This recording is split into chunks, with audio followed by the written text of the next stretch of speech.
Guys, today I have Frostcraft with me. We have Abhishek and Anish from the band. Oh, thank you so much, man. Thanks, man. Ek the first off, great work on E-Hearts.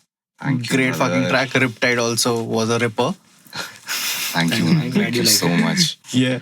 So like you guys have been a band for a very long time now, right? Can you touch upon that? Because in the newer metal scene, like we don't get people who have been sticking around for so long now.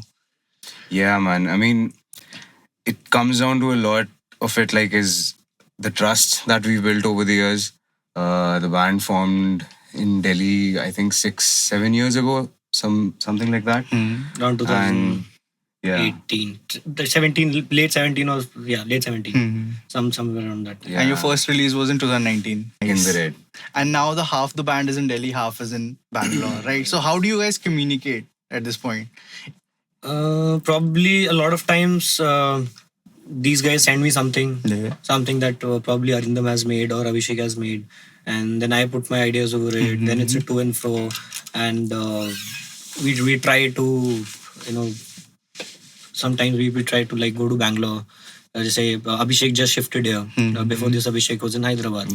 So we made a plan that because it's logistically not feasible for them to come to Delhi. Yeah. So I went to Bangalore, and like that we try to meet up, and when we meet up we try to just get in Yeah. the jam pad and just let it out. I mean, it does fucking create a lot of issues, 100%, not being in the same city. And since we were formed together, like we have been in one roof for a very long time when we were in Bangalore.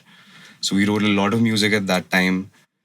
We're still working really fucking hard to release all of that. But like, yeah, it definitely creates an issue that all of us are not in the Same spot city. under one roof. Because as a band, I think it's very important that, all the musicians, all the parts of it are together writing right there.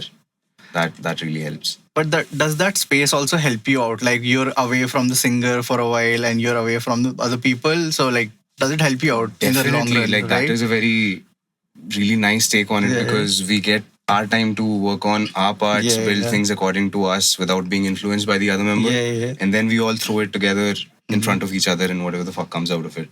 Comes- That's what we use. And yeah, I think that's how Riptide came about. Like the best example would be Riptide because we were in different, and at that time COVID also happened in like Yeah. full peak mein tha scene udhar. After that, we all were practicing in our own places, सब अलग-अलग कोने में थे. फिर, I think it was in Bangalore, right? It was before the COVID happened, so I was about to go home. Okay. Before COVID. Yeah. So, like, I was going home after about 1.5 years from Bangalore. Holi ka time tha, I still remember that because I got stuck here just when the lockdown Oh. struck.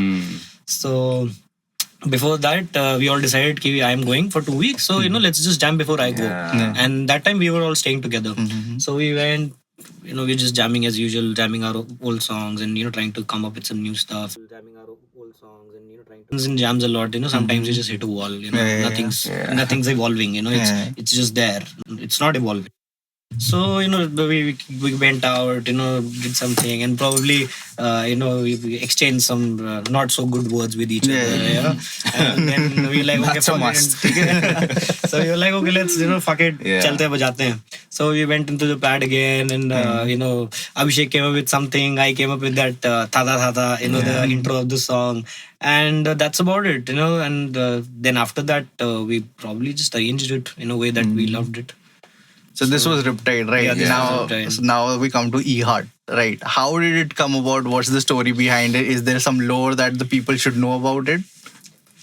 E-Heart, yeah, like it's one of the songs that took me the most time to write. Oh, Yeah, E-Heart. the drumming on it is also insane. Thanks, man. But yeah, I think E-Heart took me a lot of time because I wasn't satisfied with what I was playing for a very long time. These guys sent me the track like about 3-4 months, probably 4-5 months before, and I was just these guys are continuously behind me, like, क्यों नहीं दे रहा तू, क्यों नहीं दे रहा? Drummers, तो मैंने बोला यार अभी नहीं universal. आ रहा मेरे को, it's not happening. So I kept sending them parts, but sometimes they were not happy. Sometimes I was not happy like all the Yeah. time. Yeah. Okay?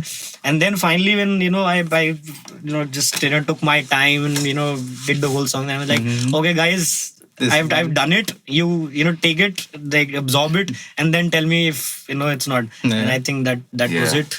No, so in E-Heart, so I basically the song started with the chorus. Okay. So I had written a part and the tuning of it was very different. It was in a very low tuning. I think the top string was in F Oh, fuck. and the rest of it was drop G. And it had that octave kind of a thing. But then when we started to convert it into a song, so Arindam, he sat with it and he came up with the main intro riff, the hook of the song, Okay. that jai jai ji ji jai. So that he came up with that, and the parts after that. But then again, we were hitting that wall that okay, this part after this part after this part. That is when this guy and our bassist and they came up with the groovy sort of that pre-breakdown part. Pre-breakdown, yeah, and yeah. that sort of has a very different, like it's not, I don't think it's metal at all. So I was like, okay, the whole song is going in one direction, all Yeah. right? Like, ठीक है, you know, ये हुआ. I'm like, and as a drummer, I always feel like, you know, the first thing I have to bang, you know, I just have to, I just have to bang the drums throughout, yeah. So I was like, and so in that part actually. Before even Atanu put a bass part, there was this small sample that I don't know, Arindam probably just put it there, you know, just to fill the song at that time, right?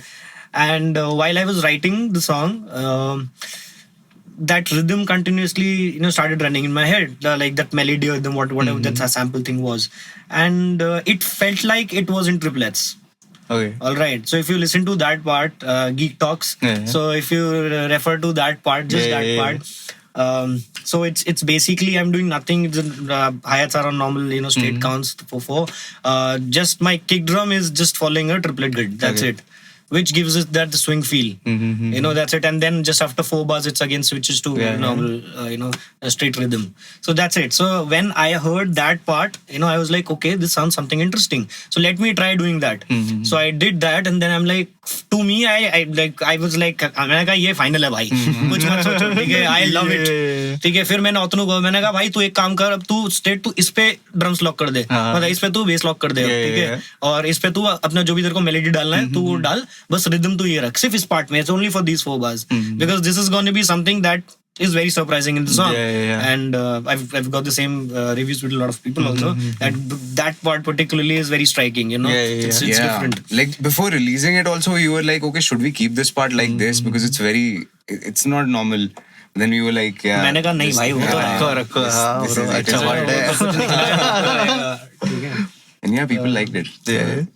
Oh, 100%. People loved it. Even I shared it separately after I had tagged everyone. It was a great song. I was like, oh, the rhythm section is fucking great. Nah, I was like, should have been like much longer. You could have made that only a song and I would have been happy.